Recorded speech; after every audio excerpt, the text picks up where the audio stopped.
I've worked with you now almost like directly working with for almost like 1.5 years now. Sorry so I've about seen that. how much Condolences and sorry about that. Must I be don't know who hard. should give whom condolences, but Enough of mutual enough admiration. in Let's start the between. show. Let's start the show.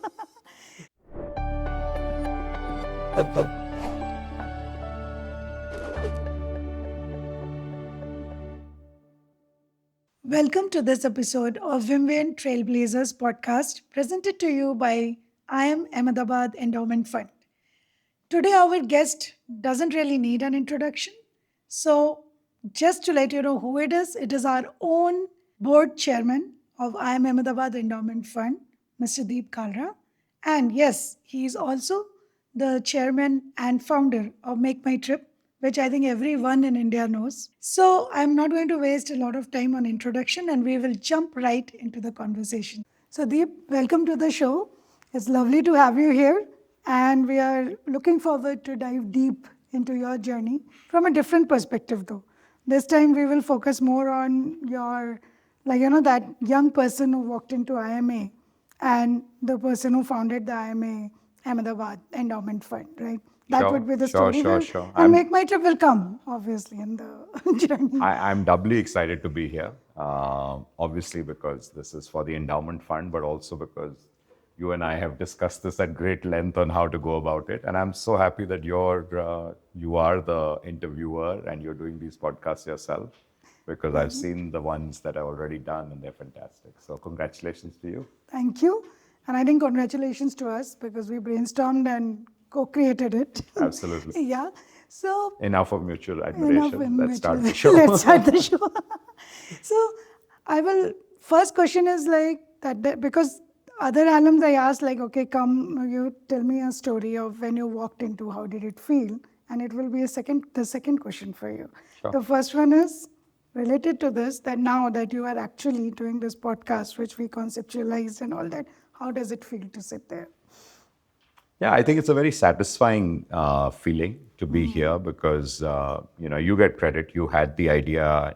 I shared it with me. I think this was the time when we were CEO-less in the organization and, we were all working very closely and I loved the idea. I think we went through the whole thing of who should do it. We should get one of our alums to do it, some professionals. We had various names. But I think I did encourage you to do it yourself and you did the first one. It came out so well and then you just did more. So it's very satisfying because I think we're just seeing how many people are actually, interested. They are hearing these podcasts, they're seeing these podcasts, great comments, they're learning from them. And that was our whole point. Our whole point is not like, of course, but I'd love to tell the viewers not to just glorify our alum or glorify the donors and all. That's not it. I don't think any of them need that. The whole point is actually to give a message, how the IIMA journey has helped them become who they are, of course. And B, how we can give back to IIMA in a very meaningful manner and make that kind of a productive way of giving back. So rather than just passive, which some people would like to do, it could even be very active. And why actually our alma mater needs that. So with management itself today being on crossroads, management education being questioned, etc. So for me, it's super satisfying to be here. And from the journey of the endowment fund point of view, means you were the one who was involved in creating the endowment fund. It's 6 years now, almost 6 years now, right? Yeah. So how does it feel like? The endowment fund has come a long way in those 6 years. And what is your vision like?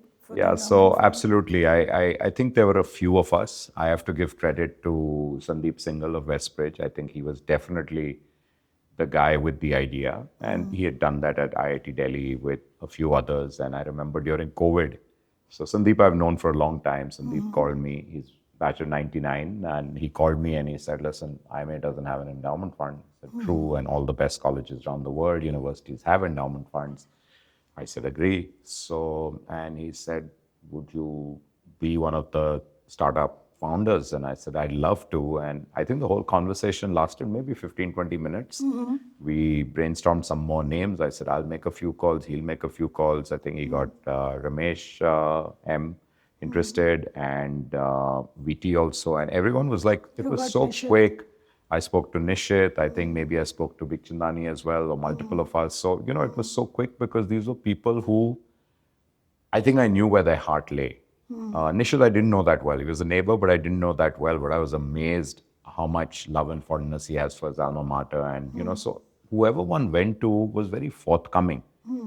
But yes, there was heavy lifting. There was a lot of work to be done in the initial days. So Sandeep, Ramesh, I worked quite a bit on it. I think VT also put in a lot, and every founder chipped in. But we guys said, okay, let's really set this up in right earnest. We made a small board, obviously under the aegis of the director then and the Dean AER. And then we went about hiring our first CEO.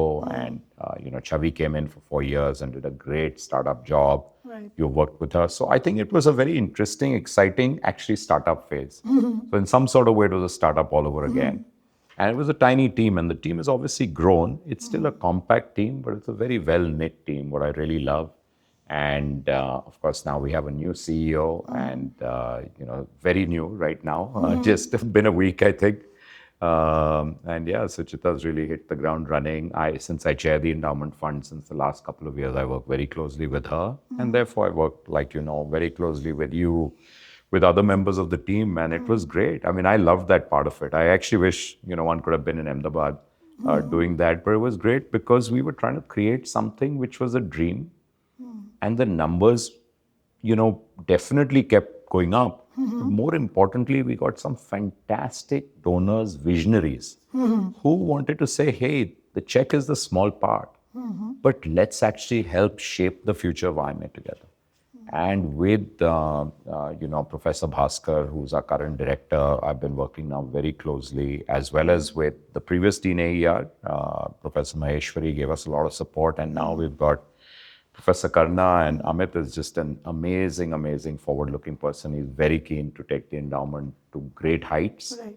And the whole purpose of the endowment, we don't want to forget for a minute, is to help our alma mater ensure we remain numero uno for, decades to come. I'd love to say for a century, but I think we don't know how far that'll be or what we'll be. But we have to think forward. We have to be future-proofed. We have to be ready for the changes in management education before they come and hit us like a tidal wave. So we're trying to see the future, and we're trying to say, okay, and I think testimony to that is the AI School of Management, which 𝗕𝗃𝗃𝗲 Tandon, who's been just so generous.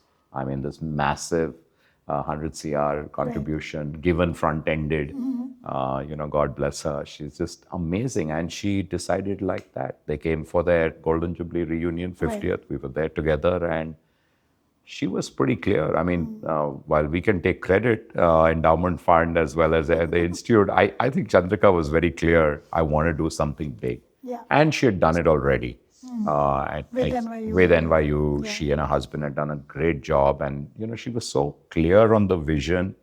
And she's very actively involved, as you know, with the whole team, which will make sure that this AI School of Management is going to be the best AI school for the country. And I don't think anyone can argue that there could be a better place to put your money. So we've got McKinsey involved. We are staffing it. Professor Ankur Sinha is deeply into it, leading the center.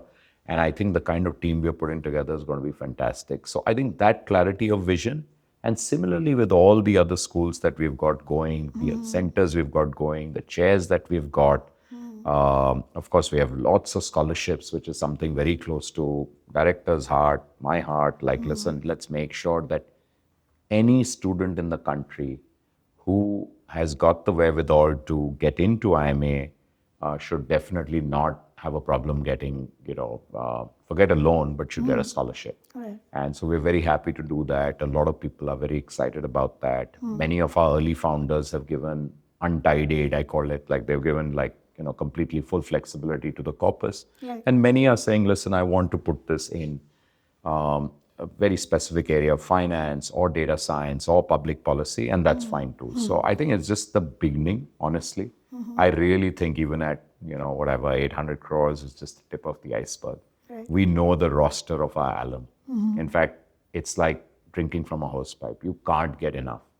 It's a question of how can we ensure that their money is not just like a passive donation, can be a very important pillar of growth in a new area for the institute. And, you brought in the CSR element.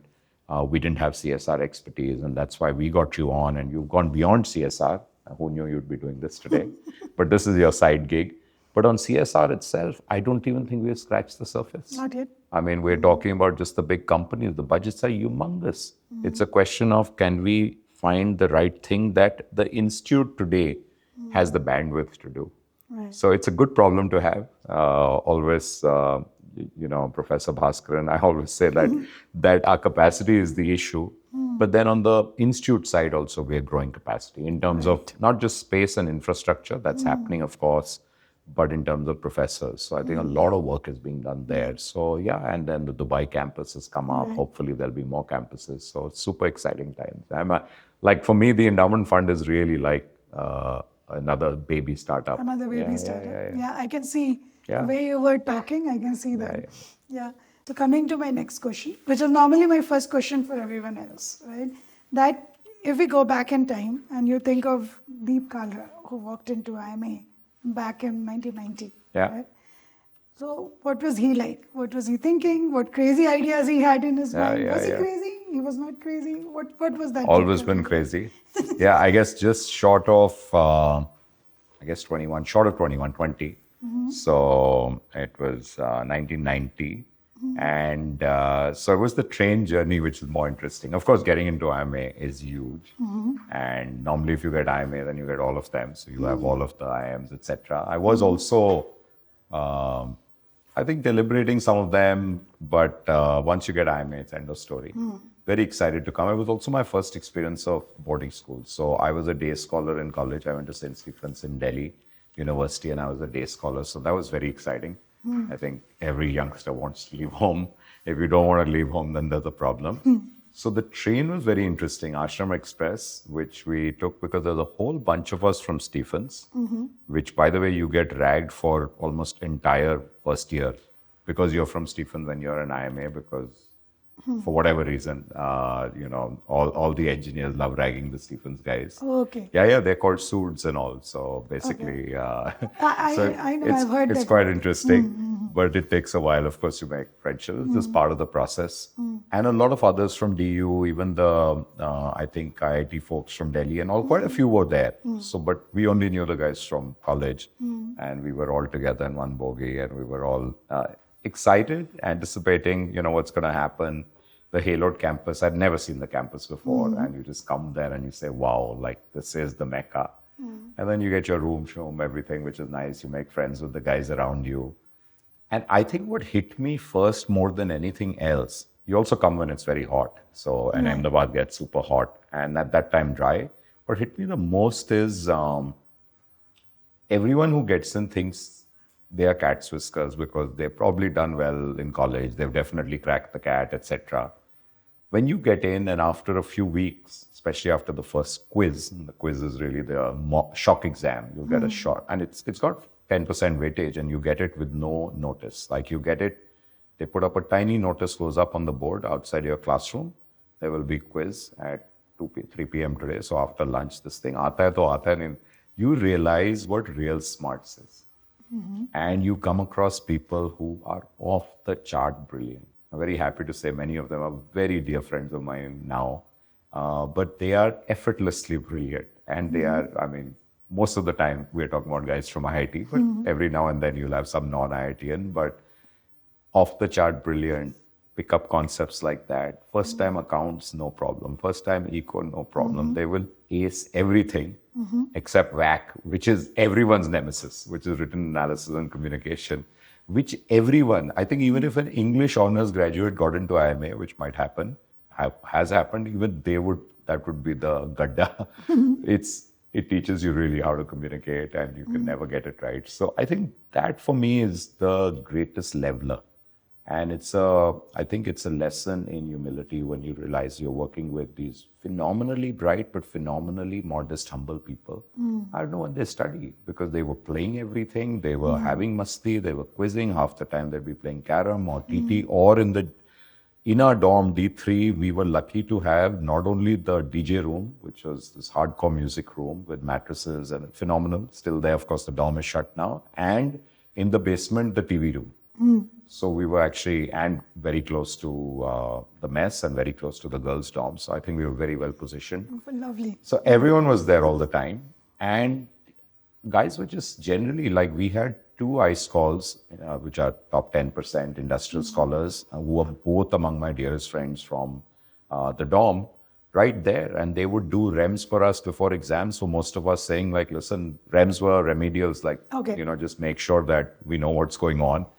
And very nicely, with such patience, both Pankaj, Nimish we call Madu, would do these REMs. And I think I owe at least a quarter percent of all the marks and grades I got to maybe each one of them. So it was great. And they were just always ready to help. And then you make strong friendships, not only on your dorm floor, but maybe with the entire dorm. And then with other people who either you, I think, end up in groups with, because a lot of management case study, or you end up playing sports with, or you just hang with, or you sit close to. So there's just some natural attraction. But the funny part is, I have made a lot of friendships have got deeper after passing out. So we meet maybe only, on reunions and then when we visit each other's cities. But some folks have become great friends and even better friends later. And you realize, oh my God, I wish I'd spent more time with him earlier or with her earlier. But it happened later because you're so busy. They keep you very busy with work, with studies. And the rest of the time, you just want to, catch up with either sport or life or chilling or whatever. So you don't get time to meet everyone. And we also mature over time. So I think those friendships are for life. So yeah, it was definitely a game-changing experience for me. And maybe among the best 2 years of my life. Lovely. Any crazy story from that time that still makes you laugh, giggle? So many crazy stories. I'm trying to think what I can tell on the podcast. Everything was a crazy story. So we would do crazy things like, when maybe 10, 20 years ago, it came out that Maggie actually has lead content. It's not healthy. I think 14. I think, at least I can speak for myself, on the average, I had 2 Maggies a day because that was our midnight snack or whatever we were doing. It was the yummiest thing you could get. And you had it in your own dorm and you had the little kind of, you had a kettle to make it or a pan to make it. People would steal, and we had one guy in our own dorm, a bachelor senior, who would steal the masala of the other guy. So you'd be left finally with Maggie, but no masala, no extra masala. And then we would go out for this place to eat. There was a famous place called 𝗕𝗂𝗱𝗮, which I guess is still there. And I think it was a ridiculously priced thali. I'm trying to think it was 20 rupees or something, but all you can eat. Oh, okay. Maybe even less. Because there was a place you got meat curry. We still don't know what the meat was. It was called 𝗕𝗰𝗱𝗮 for 7 rupees.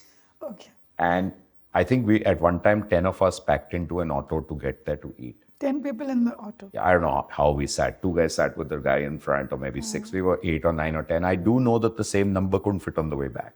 Oh, okay. Because we had eaten so much. And 𝗕𝗃 had unlimited puris. Okay. And there's one guy from my dorm, he ate 50 puris. There was a contest on that, 50 puris right in front of us. Contest means 2 people were competing. Yeah, this guy was like clearly miles ahead of everyone else. So you have such crazy stuff because, But was he okay after that?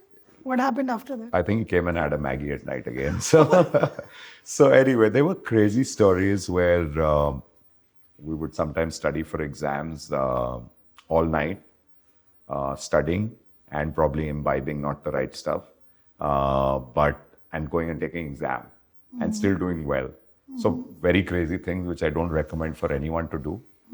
Then we had the riots while we were there. So this was sad, the Hindu-Muslim riots, 91. 91. And we had to do vigil of campus. So dorm by dorm, there was vigil of campus at night. And how to do vigil, like you had to be up and you actually had nights where you did night duty. And I remember doing vigil, someone had, I think, a tennis racket, someone had a cricket bat, one guy had a pillow. And the joke was, what are we going to do if there is indeed a riot that comes in? What are you going to do with anything? But we were doing vigil. So I think that you just do such bizarre, fun things when you're young. And, then we took off once. We would go to 𝗕𝗂 as often as we could. There was a train to 𝗕𝗂. And because you got pristine beaches, you got accommodation, which was damn cheap. And you got yummy, fresh kind of prawn and rice out there. And we were there from our dorm once, middle of the night. I think we were swimming in the ocean and we had this thing and we just were like, wow, this is paradise right here. You don't even need to go to Goa. And it was literally, I think it was called the 𝗕𝗰𝗱 Express. And you would just cross over out there.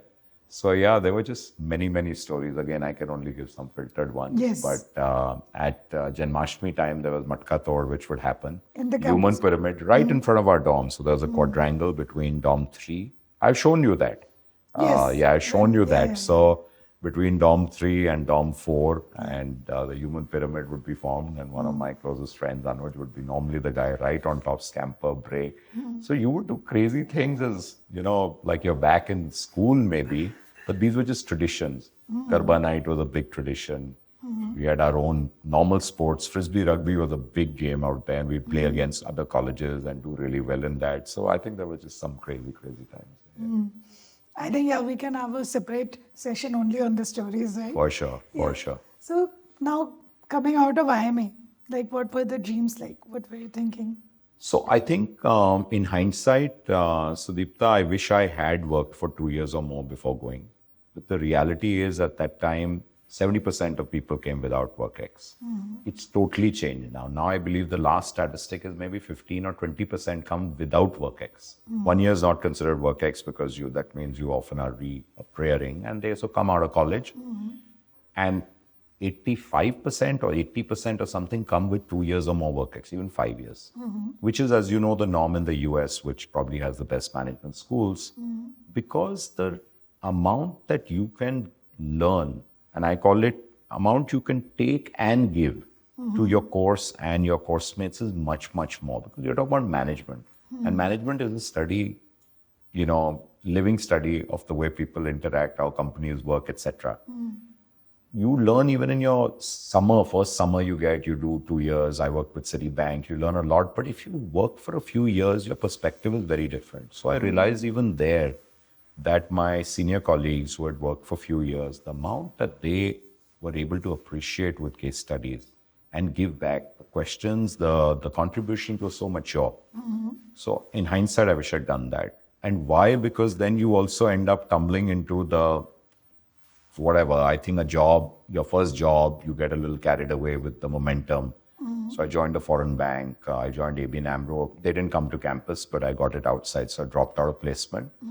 It was a lovely bank. So I took banking, but probably I didn't even realize if I really want to do banking.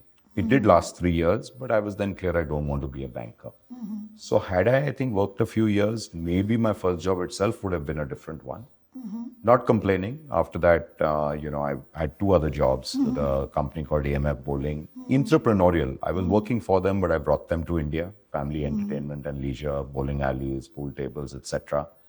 Didn't do well because cost of real estate in India is, just not commensurate to what you can earn. Yeah. And then I worked with G Capital. And only then, in 2000, when this whole internet boom was happening, where I was like, wow, this is going to change everything, is when I thought of doing my own thing. But here is where I felt and maybe I'm taking the question, which would have been an obvious question, where I felt the contribution of IIMA was the most. So one is, of course, to open doors and get a job on the CV, it helps. Here I could feel addressing a problem which clearly I knew very little about. I was excited. I was still, 30 years old, can change the world, can do anything. But I said, how hard can it be? I wasn't a techie. We'll take a structured approach to this problem. We'll build an online travel OTA. How hard can it be to build direct connects into airline systems or with the GDSs? How hard can it be to have connectivity with hotels, get the best rates? So you break down the problem into smaller pieces and willy-nilly, I think it's somewhere in the back of the brain, you're applying first principles, which were drilled into you for 2 years. Whether it was marketing, whether it was finance, whether it was OB, and I think OB is a much maligned course, but it's so useful. That's the real deal. In work, it's a given that you have skills for whatever your domain is. I think what separates a good manager from a great manager is actually how good you are with people. Right. And that's what OB really teaches you, that, how do you organization behavior, how do you relate to others, what is culture? So I think the more you appreciate these, the more you're able to build your own company. Again, as a startup, do you really need this? Probably not till 10, 20, 50 people, or maybe a bit. After that, hell, you need it. Because you're going to have division of labor. Willy-nilly, you're going to end up having departments, divisions. You can't work with everyone beyond a certain point. How do you delegate? Even before that, how do you hire? So hiring itself, I think it really helps. And I'm sure there are many other great management degrees. But for me, I think the learning there has been just invaluable and gave me the confidence to do something which no one had done in India. Maybe people had done it overseas, but I said how hard. It was exciting. It was scary. But I said, this is not rocket science. I'm not building a rocket. How hard can it be? And there was a lot of confidence coming from there. And I think that really helped, even then building the team, putting structure in place, putting everything in place. I think it gives you a very good overarching view of all aspects of either managing and running a company or even starting and organizing the way your company should be. So I think, and that is the job of a founder or a CEO, but like literally you're organizing what should even departments look like in an OTA. Because we're not selling soap and we're not a bank. So what would they look like? And I don't think you very consciously say, oh, what did they teach me in business school? No, it just comes to you. And then you hired good people, you debated with them. You also do match skills of really good people with what they can lead, and then you find the right, they're like what I often say, you will have kind of round pegs and square gaps. Like they won't fit perfectly, but you have to make them. This is not like a perfect jigsaw puzzle ever. But a little chiseling, a little grounding, a little, the molding, and then you find the right people to do the right thing. Like going back, just like this is great to know that how you thought about and how IIMA helped you in solving the problem. But when you thought about the problem, right, that time India was so different. Early 2000, like credit cards were not a common thing. Very tiny. Payment. Small penetration. Yeah, like, and I think early 2000s, very few people would even, digital payments were not where they are now, right? Digital weren't there. Well, So digital was not there. Yeah. And I think credit card also was such this thing, like very few people will have and flaunt it, maybe the ones who would have it, right? How did you think of starting a online travel portal for a country this big? Yeah. Right? And the biggest challenge was actually connectivity. So young viewers won't know this. They've heard about it from their parents or older, whatever, friends or relatives, but dial-up modem was the way, 128 kbps. Yes. I think that tone still haunts me. That tone, that still haunts me. Sometimes the connection would keep them breaking. So one had to actually log in late at night to even, work and get a dedicated IPLC line, etc. But for me, the driving force was, yes, online travel was already out there in the US. Expedia and Travelocity were there. I think there were one or two sites, maybe nothing in Europe. Maybe there was something for hotels, asiahotels.com, Asia Rooms or something like that. And that was it. Amazon was there. So I looked at all these companies and felt that, it's such a smarter way to sell travel products, not just for the seller, not for the hotel or the airline. It's such a smarter way for the traveler. Because before that, the traveler was buying from traditional travel agents. So you wanted a flight from Bangalore to Delhi. You had some idea of this thing. You called up your travel agent. And you called up on regular phone or then mobiles had just come, and you start talking to them and saying, I want to go from here to here. And the travel agent either kept you holding or called you back and said, these are the three options. Okay, at that point of time, whatever, Indian Airlines was there, and then Air Deccan had just come up. Indigo wasn't even there in the early days. These are the options, and these are the prices. Kingfisher was there. For a while, later. Air Deccan was earlier. Modi Luft, the Mania. So these are even earlier days. And they would say, these are the options. Jet Airways, of course. And you had no way of knowing. Yes, you could call the airline directly to find out. But availability would be a challenge. The travel agent told you, yehi mil raha hai. Sahara Airlines was there, and they would say, great deal on this, and you would take it, and timing, and that's it. Similarly with hotels, it was a very, very offline and slow and opaque buying experience. Online gave the biggest paradigm shift, which is put the traveler in the driver's seat. The traveler for the first time now could see all the options, could make an educated choice, And she or he could say, yes, I want to pay 1,000 rupee more to go with more leg room and a more comfortable time. No, I want to save 500 rupees. I'm happy to go in tighter, what we call LCC seats, no meals, no frills. But you made the choice. You also saw the pricing. It was very educated that it was a heady feeling for the traveler. It was empowering. So for me, that at that point was even before that, that this will click. I also felt that businesses that are being done on the phone are more likely to move online first. Not unlike going and buying, let's say, clothes or something. I mean, because you didn't have broadband, so you won't really get rich media. So it was either online stockbroking for me or online travel. And online travel somehow seemed to also resonate very well with me. I've always been a very fond traveler and said, yeah, let's do this. And just went headlong into it, solving the problem. So, I mean, that's the simple version of it. And this felt more and more exciting. And we failed in India, by the way. First 5 years, no one was buying in India. And luckily, why? Because credit card penetration, very poor, internet penetration, people didn't trust the platform. But at the same time, we had also launched Indians coming to India, particularly from the US. So our NRI brethren, they were comfortable with these platforms. They were comfortable with a Travelocity or an Expedia. They were comfortable dropping their credit card online. They also knew if something doesn't work, they can contest the charge. There was a lot of protection for buyers there.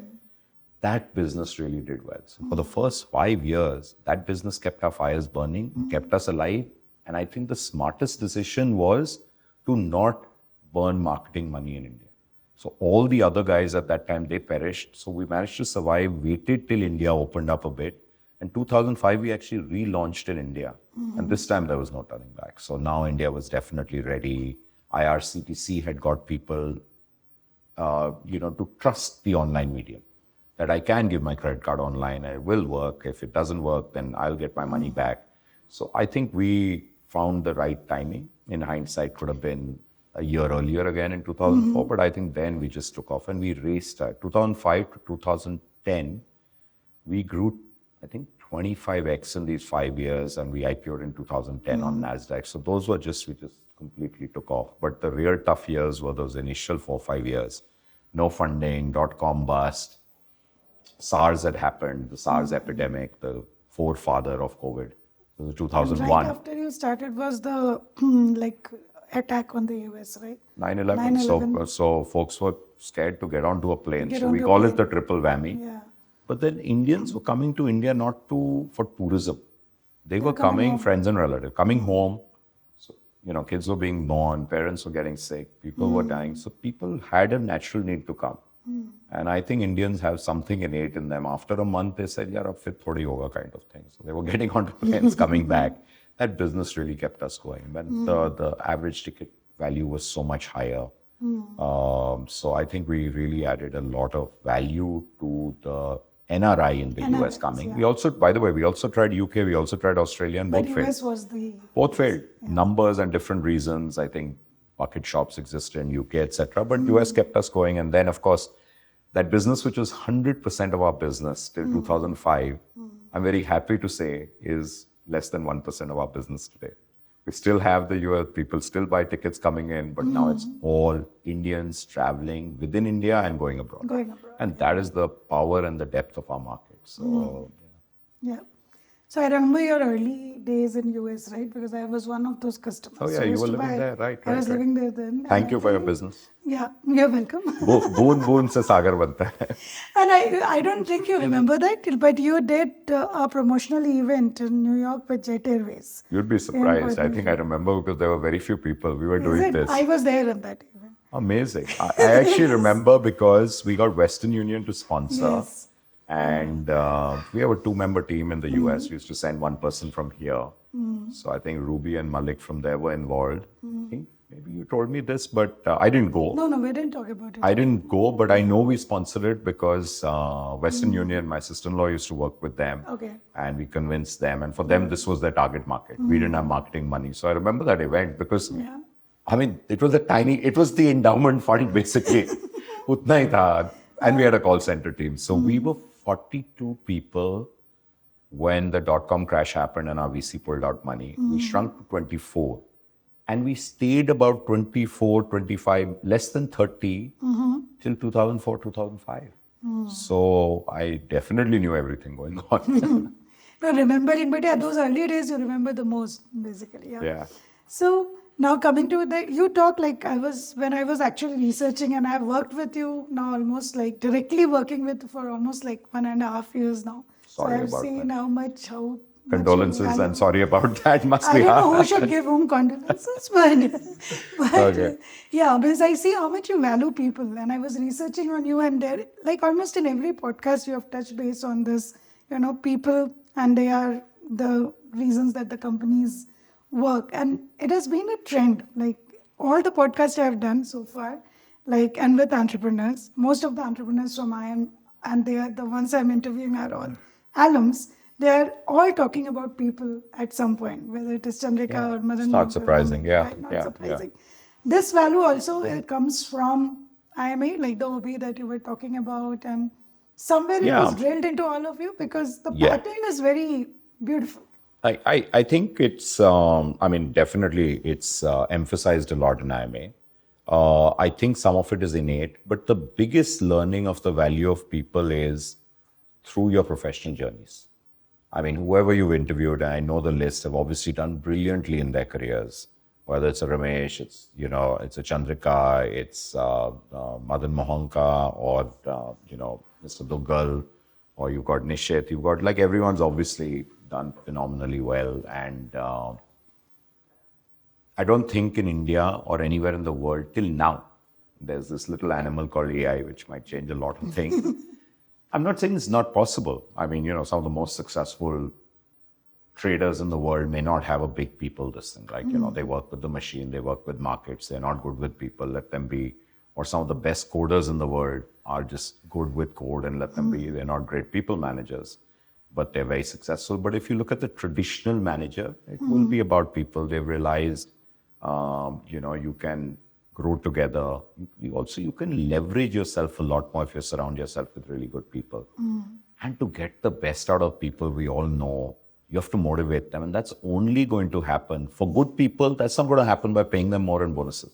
That's a side act. I mean, that's a nice byproduct. The best people get motivated with nice challenges and with a lot of trust, with a lot of transparency. And the big word is empowerment. So I'm a big believer, at least in our kind of business, of hiring mini entrepreneurs and let them find their own way of doing it. Don't tell them how to do. Right. Always tell them, I think this is what we need to do. This is where we have to go. Let them figure their own way, because that's why they joined you. If we believe we can hire some really top talent, the reason they're joining us is not because only of money. Yes, there might be an upside with stock, etc., etc. But the real reason is because they want to take risks. They want to be entrepreneurs or entrepreneurs, but they don't want to take the 100% of the risk for their own reasons. I mean, and that's totally fine. Otherwise, you would have no one. They say, no, but I like this because I get a lot more latitude. I get a lot of more freedom to act the way I'd like to and build my own team. So I think that is the key. And if I have to attribute success to anything at MakeMyTrip, it's definitely the early team, but also the refreshes we've done. And I think it's a very conscious refresh. Wherever we feel that, listen, we can do better, we do look internally, always. But if we can't, I've never been shy, and Rajesh, my co-founder, never been shy of saying, listen, we can do better in this front. Let's get the best. And if someone's there who's doing a good job, they can probably do something else, because the company is growing all the time. So you can definitely keep doing better. I think that's the key. That's really the key to get good people, make the right promises and live up to your promises. In fact, over-delight. Not that in the interview is wow, wow, wow. And then when they come in, they realize, oh, this was just a sales pitch. I actually do the reverse. I actually tell them all the worst part about the company or the endowment fund. So I actually tell all the challenges. Because I want people to come in with eyes wide open, knowing everything, knowing the not so good, not just, oh, wow, this place is great, because every place has, and say, listen, you should talk to others. So here we make senior level people meet minimum 4 people, CXOs, if not more. And everyone doesn't share their views till they've all met. We don't color each other's views. And each of those 4 or 5 will have the power of it. So, and with a reason. Then we will compare notes. We also try to meet senior people multiple times. Once in office, once after a week or so over a coffee outside, because you have a perception when you meet someone once, and then you meet after a week and you want to drill down on something, but you also get a new facet of the person. It just helps you, because getting the wrong person on board is super costly for the person, but it's also very costly for the company. And that's what I tell the candidate. This is more costly for you if after 1 year we have to part ways. See, normally you get to know in 3 to 6 months it was a bad hire, wrong hire. I won't say bad, sorry. Wrong hire. Misfit. You want to make it work because you have been part of the decision. So another 6 months goes. After a year, you say it's not working. Then you restart. So then you get a very good candidate. I'm talking about top level, CXO, etc. Another 3 to 6 months. The biggest damage is the collateral damage of forcing other people internally to work with this person because they get demotivated. Right. So I think the most important thing a good manager has to do is hiring and trying to hire the right person for the job.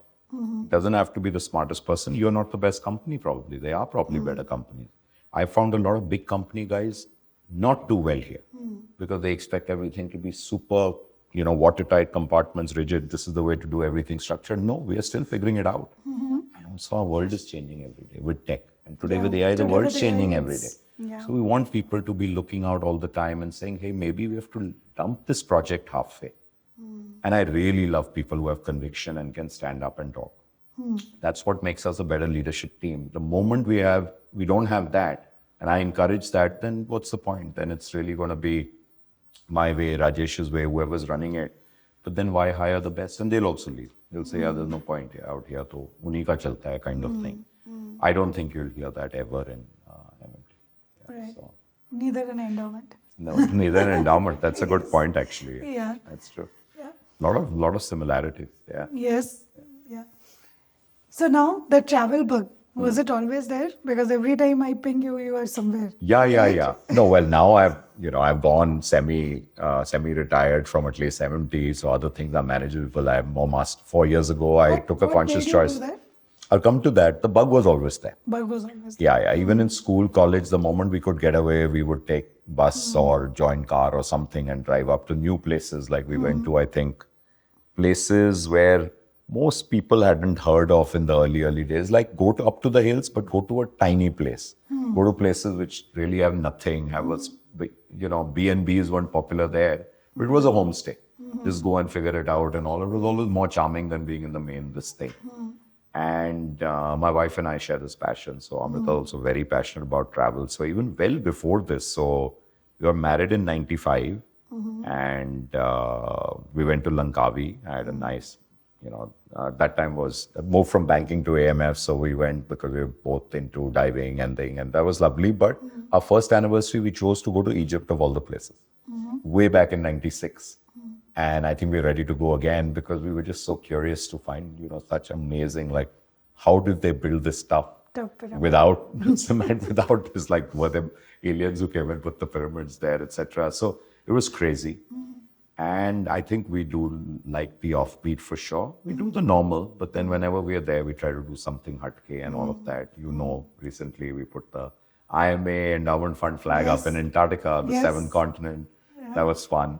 And so the bug has always been there. I mean, I truly believe one of the greatest joys in life, I know you love traveling too, is going to new places, immersing yourself with people, cultures there, and understanding. And the world is so big and beautiful that, whether it's in India, and we have so much here, or overseas, I think we've traveled a lot. One of my favorite places is in India, actually, it's both Ladakh and Andaman are two favorites, but there's so much yet to see. So much yet to see. So, and what was your other question? You said why? Means why did you, the semi-retirement, why did you choose? Oh, yeah. So I wanted to do it at 50, so that, and I am now 57 and a couple of days old. But I wanted to do it at 50, but Rajesh, my co-founder, he was CEO then? No, he was CEO for the company. I was looking at the group as CEO. He said, no, nothing doing. The board said nothing doing. So I said, okay, kick the can down the road another year. What can happen? Because what can happen is very dangerous because bloody COVID happened. So, and then there was no question because next 2 years, in a way, I think even if I'd stepped down, we would be back. Next 2 years, our business was ravaged. Travel was zero. There was a quarter we reported 96.5% drop in business. A national lockdown quarter. So all hands were on the deck and we were fighting for survival. And the biggest challenge for us was actually to keep our team motivated because, the other businesses were doing well online. In fact, food delivery was taking off. Everything at home was, so people were leaving and we had to hold on to our tech talent, our product talent, our online marketing. Would that be difficult? Because all these skills are fungible. Luckily, I think we figured out the best thing to do is over-index on old projects and do so much, keep them busy for building for the long term. And then things started opening up and all, it came back with a bang, revenge travel happened. So I wanted to do this basically to create more time for my other passions in life. But travel is one of them. So definitely the way I look at it is 1 quarter is self, family, travel, all the good stuff. 1 quarter is mentoring youngsters. I really enjoy that. Long-term mentee students I have, like every month kind of check in, but also a lot of young entrepreneurs, wherever I can help. I'm a big believer in that it can be the best kind of help you can do is tell them not to do certain things. They'll figure out. The third one is looking at some causes close to my heart on the not-for-profit side and all. I guess the endowment in some sort of way, also fits in there. But there are many others quite close to my heart. Just got involved with the social venture fund and also quite excited about that. And then, of course, still I think about a quarter of my time still goes to MT. So nice balance and working out so far so good. And honestly, I can only do this because there's someone like a Rajesh out there. If Rajesh wasn't there, I couldn't dream of this. So there are many of the other founder friends who say, how do you do this? I said, first, please build your cadres. If you're going to be a one-man army, or a one man at the top, you can't do it. So I think that's been, again, full credit to education and IIMA to build a solid management structure, call it succession, call it whatever. That listen, it's not about like one person. No, there's a full fabric, there's a full matrix below this of really solid people. And it's not just Rajesh.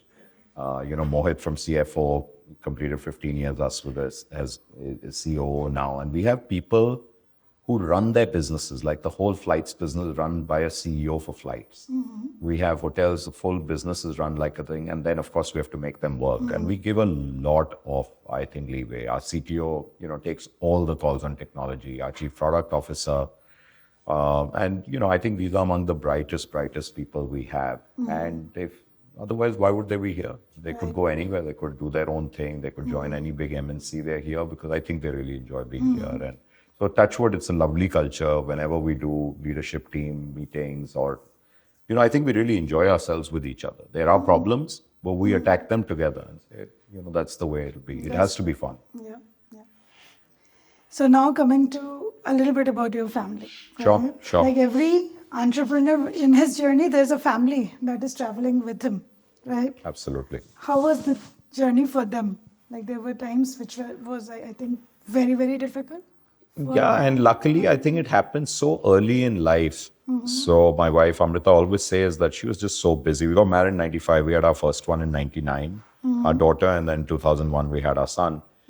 And in 2000, we had MakeMyTrip. So I think we had 3 babies. That's the last one. In the middle. Achha. So one baby kept me very busy. But she was just incredible during this whole period because, not that much help. And she had to quit her job. She was in media, actually.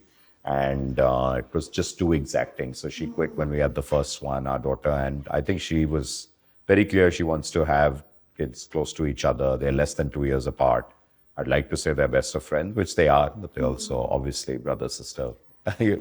We all know, but it's a wonderful bond. And so I don't know, because I won't say I was MIA. I was MIA, but office wasn't that far from home. So I'd make sure I'd come back before the kids would go to sleep. Always spend some good time playing with them. I mean, I have those memories. They luckily have that memory. So whether you get 1 hour sometimes or you get 2 hours trying to put them to bed, but I think but the rest of the time I was MIA. And if anyone thinks entrepreneurship is work-life balance, oh my God, you got it all wrong. There is no work-life balance if you want to get something off the ground. So my biggest advice to all entrepreneurs is, listen guys, this is all in. Ek to don't get into this if you don't have 4 to 5 years stamina, gas in your tank, not just commercial, not just money. You have the stamina to forego. This is deferred gratification, whatever you build. If you don't have that, don't come in for 2 years. 2 years mein kuch nahi hota. There's not Silicon Valley in India. Secondly, it's an all-in game. It's not an hours thing. This is not like, oh yeah, we're working 9 to 5 or 10 to 6. No way. You could be working all-nighters. On the average, at least in our crisis days, we're working 6.5 days. And the days were very long. We never quit before midnight. And we were always back between 9 and 10 the next day. There were days we left at 4 a.m. because if the site is down or if there's some crashes happening, you were back again. There were days you slept in office. Everyone in those early days had a toothbrush in office. And people slept whether they liked on chairs or on desks or under desks. You have to figure out where your comfort zone was. That's what it is. So I have yet to see businesses which just got made by saying, I'm putting in 8 hours into this. And I'm saying 8. And that is why when I worry when that whole social debate was going on, work-life balance. Correct. If you're not going to do that in your 20s, you'll never be able to do that in your 30s, 40s. Then work-life balance comes in when you reach a certain level. Also, you have a management team. So then you're delegating. You're doing certain things. But in the initial days, I mean, again, I'll probably get beaten up by saying this, but I think it's all in. I mean, 70 hours is par for the course. I think 100-hour weeks are more like it for an entrepreneur. Yeah. Us all successful entrepreneurs, and I know at least 50 of them reasonably well. I mean, they have lived in a cave while building it. They've only come out for air, oxygen, or for fundraising or whatever, and then they're back in their cave. And that's the only way to do it. No, means I think I will build on it also, not just for entrepreneurs. Means if someone wants to do well in their job, in their career, maybe not 100 hours. Work ethic. 60, 70 hours is something. I'm actually very glad you said that, because I think it's work ethic. Whatever you're doing, I think you have to be all in. It's not a question of how much time. Correct. It's a question of In Search of Excellence. Yeah. That famous book we read. It's a question of that. In pursuit of excellence, you get the best you can because you have to stand out. Only 1 or 2 companies in that whole vertical are going to work. Only 1 or 2 people in that entire department might get promoted. You want to move fast, you want to be a fast grower, you have to do that. Means either you want to do that or you have a purpose or a goal you're working towards, but you have to put in those hours. Yeah. So I think, I mean, I'm with you on that. Now moving to, because I wanted to come to this section at the end, and we are approaching the end. So moving to a philanthropy side, right? How do you think, means you do quite a few things. Endowment fund is one of the things, and you're very involved with the endowment fund, but there are other not-for-profits. You are talking to people, all the time, trying to either mentor or, means you're talking to not-for-profits all the time, because that is one common segment that you are interacting with and I am interacting with. So a lot of people I meet, they say, we reached out to Deep and Deep spoke to us, right? Plus you have a not-for-profit that you have founded for Gurgaon. Right? Co-founded. Yeah. So tell me how you think about it. What's the philosophy here? Is there a way? Yeah, I think at the bottom of all of this is basically a belief that, if you have managed to do well and probably, are in a position to give back. And I'm not even talking about money. I think time is the toughest thing to give. But if you can, money is the easiest thing to give if you have it. If you don't have the money, time, obviously. But if you can do both, it's fantastic. And I also think it's much needed in our country. So you have to also, it's all context, right?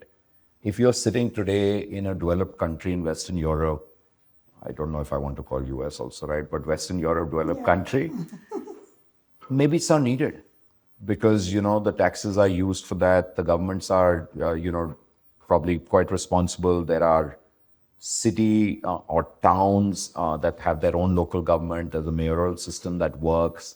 They know where the money, they know where it's going, and there's full transparency. It's already, we will come to that hopefully one day. And, the Viksit Bharat dream will come true. But right now, our country needs just so much help at all levels. We're just breaking out. We're still a developing nation. So, I mean, if you can help and you can be part of that, and, if you're I think everyone is a patriot and everyone feels for their nation, but I definitely do. I think you want to help in any way. And then youngsters around. Again, I mean, TIE has turned 25 also, which is the Indus Entrepreneurs, the Delhi chapter, NCR chapter, and I've been president, I'm on the board. The whole focus is actually about mentoring. So this was happening there long back. How can you help entrepreneurs, not just with money? How can you give them the right advice? So it was something I always thought was right, and it struck a chord with me. And I think that has carried forward. And again, there are places I meet someone once and I actually say, listen, I've shared with you whatever I don't know more about. I'm happy to learn, but now you will be teaching me. So there's little point in, continuing this interaction because I don't know much about what you're doing. But there'll be other causes. Gurgaon, it was a calling. When we moved to Gurgaon about 22 years ago, I guess. Yeah, 21 years ago. And a lot of friends would get to, you're moved for the pristine dream, peacocks on the road, in your garden. And it was very, very charming then. And the Gurgaon you see where you're sitting right now was nothing like this.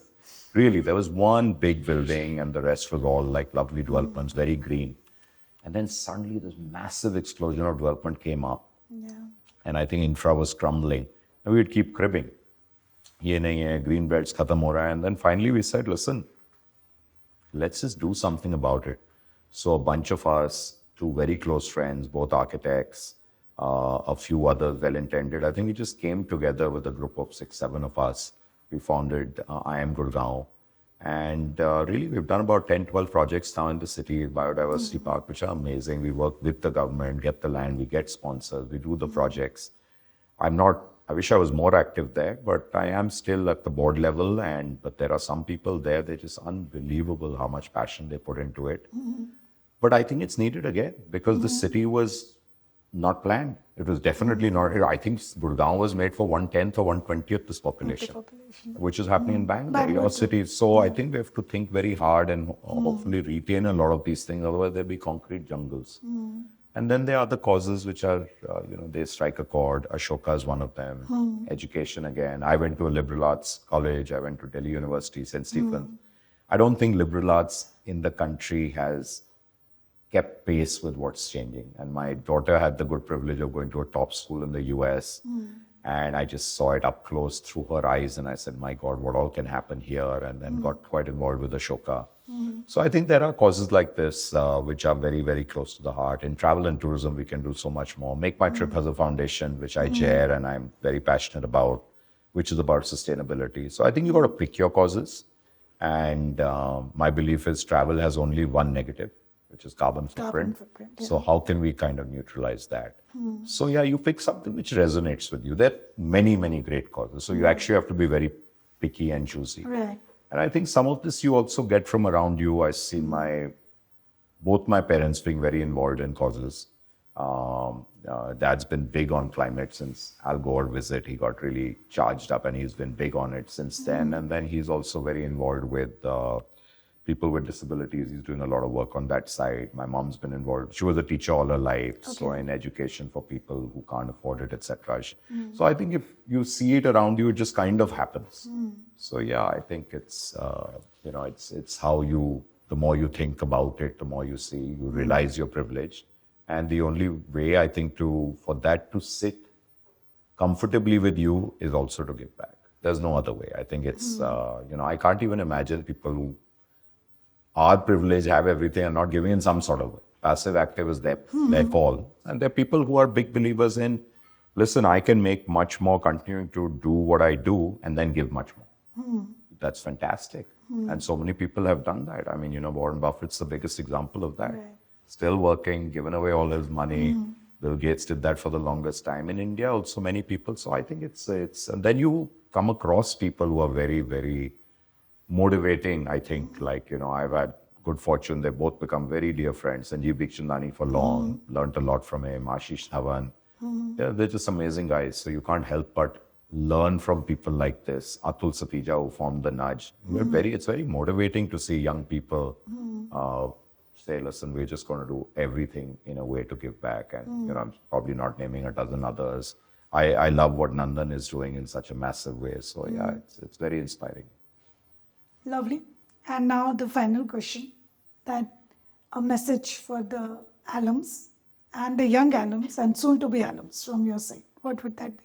Yeah, for the alums who have arrived in life, like we spoke about, who life has given them more than they probably expected, or they have enough. I think please come and connect with the endowment fund. Come and connect with IIMA. We need you. We need your brain capital, but we also need you to help us financially to realize some of our dreams so that IIMA stays number one for decades and decades and decades to come. So it's a real humble plea. Come and engage with it. It's a wonderful team. We're just about 9-10 people, the endowment fund, and we'd all be very happy to figure out where you'd like to give. And you'd be amazed what all has happened. If you can make a visit to campus, that's the ultimate. We have the office there, but we have our people everywhere in all the big cities of India. Bangalore's well covered. Delhi is well covered. Bombay is just a stone's throw from Ahmedabad. We can meet you anywhere. If you're overseas, we actually tend to travel out quite a bit on events. So there's something lined up for the US. There'll be something lined up for Singapore. So please engage. And if you'd like to find out more, at the end of this podcast, you'll see how you can contact us. For those who are younger alum, just be engaged. We don't need anything from you. Be engaged in a small way. Tell us what to do, your bright ideas. You really on the cutting edge very often of management, technology, various things. Tell us what to do. Engage in a small way, tiny way, whatever you can. On your first reunion, maybe as a group, you can do something. Give us your crazy ideas, because I'm a big believer that the young really, really are closest to change, not anyone who's been gone. And then who are just right there, just enjoy your time at IIMA. Leverage it, it'll never come back. These 2 years or 1 year, whether you're doing the PGP or the PGPX, it's never going to come back. You are privileged to even get in. You obviously deserved it. Now make your institute proud, make your parents proud, make yourself proud, and really make the most of this education. And enjoy yourself while you're there. Thank you. Well, it was a great conversation. Thanks a lot. Thank you. I really enjoyed it. Thank you so much. Thank you. See you. See you.